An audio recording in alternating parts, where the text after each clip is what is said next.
All right, Moses joining me with the desk. Now, we've been talking about the Lloydminster Red Dogs and just how great they were doing this year.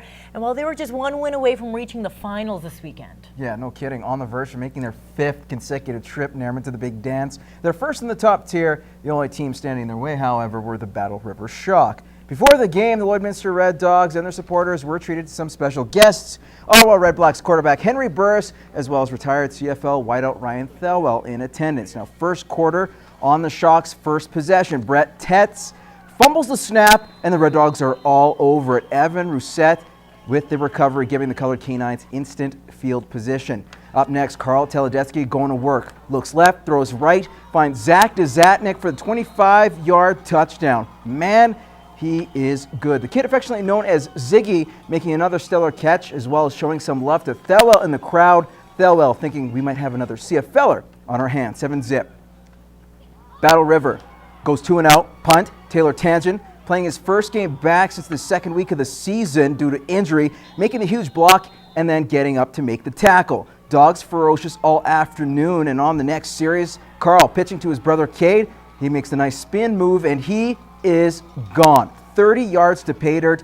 Missed convert made it 13-0 Lloydminster. Now, some penalty trouble for the Dogs had the Shock knocking on the doorstep. Brant Burzik breaks the plane for the major. 2-point convert good to make it 13-8. Second quarter, though, Teledetsky calling his own number and scampers into the end zone. 23-6 at the half. In the third, 23-14. Top team in Tier 1 showing how it's done. Teledetsky, his second pass of the contest to Matt Holman in the fourth. Teledetsky finishing it off with the quarterback sneak. Frustration setting in for the Shock as you see they take a penalty. 36-14 was the final. It was a complete effort for the Red Dogs on offense, defense, and special teams. All contributed with big plays throughout the game. Now we'll head back to Clark Field with some post-game reaction.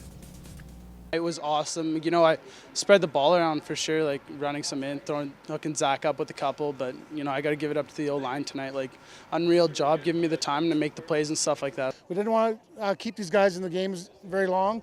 We knew if we could pounce on them right away, get up on them, the momentum would be in our favor, and we did that. The past 3 years, I've got at least one blocked punt every year, and I wanted to do it this year. And I was just lucky enough that I saw the hole, I went, and I got it.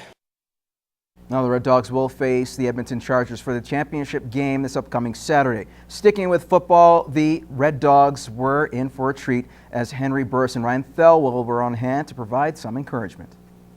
In the end, you all will succeed together and be champions together. So good luck next week, guys.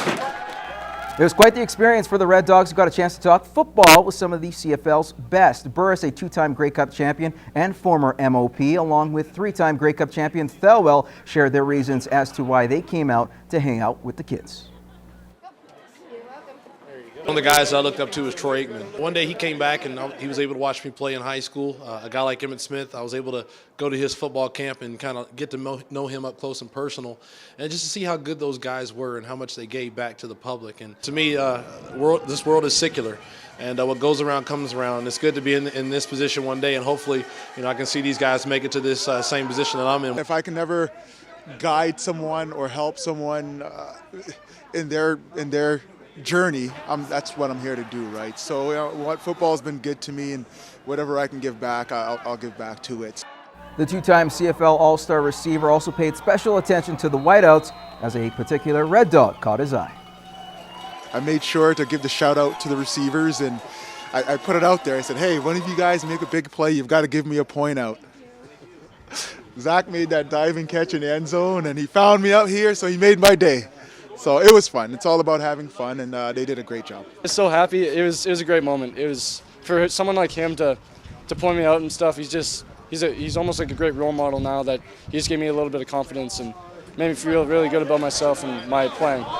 After going 3-0 and outscoring their opposition 16-2 during the round robin, Team Northeast eventually cruised to a 5-1 victory in the semifinals, vaulting them to their second straight Alberta Cup as they took on Calgary North, a rematch of last year's final. Pick it up, tied at 1 in the first. 5 minutes to go. Jansen Leslie's clapper goes in, redirected by Robert Holmes, giving Northeast a 2-1 edge. But just 38 seconds to go in the opening frame. Lyndon Babcock from behind the net sports Tyler Trapto for the equalizer 2-2 after 20. Early second, Calgary North take the lead on the power play. Jared Bowman's shot tipped in by Akito Hirozi. 3-2 game later. Great play by Tyler Oakenfold. Chipping it by the D-man, dives and pokes it to Christopher Mondon, who moves in all alone and beats Dane Dow to double their lead. Now to the third, Northeast pull within one. Jackson Kaluski gets the rebound and puts it by Ian Scott to make it 4-3. But then the dagger. Mondon takes the puck out of his own zone, skates a couple steps, and fires it into the open cage. 5-3 Calgary North. Zane Franklin would make it a one-goal game with 8 seconds to go, but that would be all the scoring. Calgary North are your 2014 ATB Alberta Cup champions. They win this one by a score of 5-4. Now, 100 lucky kids got to experience a wonderful time over the weekend developing their hockey skills when the Edmonton Oilers holding their hockey clinic in Bonnyville this weekend with some special guests. Oilers star Ryan Nugent-Hopkins was the main attraction, and he was busy as everyone seemed to want a piece of number 93. It's awesome. We don't get a chance to see these small towns just outside Edmonton too often, so getting an opportunity like this is definitely rare. It's nice. The 21-year-old participated in similar clinics growing up and feels they're vital in the development of young hockey players. I think it's really important as a young guy to include yourself in that and try to improve your skills and just kind of learn from people who are older than you. Former Oiler and current Sportsnet color commentator Louis DeBrusk was the other celebrity guest. He was thrilled to see such passion from Oilers fans of all ages. That to me is the greatest sign that you have diehard true fans here in these communities. When you see the families from grandfather down to grandson or daughter that are fans of the Oilers. So there's a lot of that.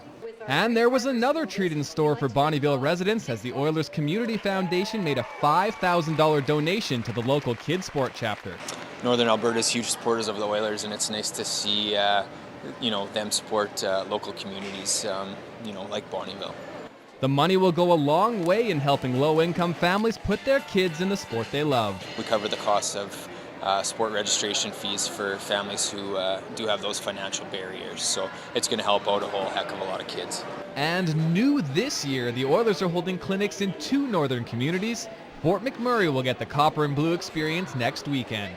Kyle Gallagher, Newcap Sports.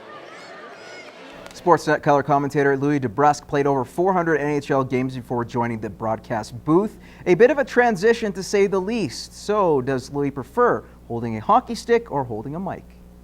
You know what, it was funny because I think the first few years it was continually second guessing whether or not you should still be down there on the ice. But I've been away from the game for a while now, so they both have their pros, they both have their cons. I think it was a pretty good transition for me, and I'll take it. It was a nice transition progression right into broadcasting that kept me around the game that I love and allows me to still continue to do things like this. DeBrusk will be entering his 7th season calling games on Sportsnet. He joined the Oilers broadcast team in the fall of 2008.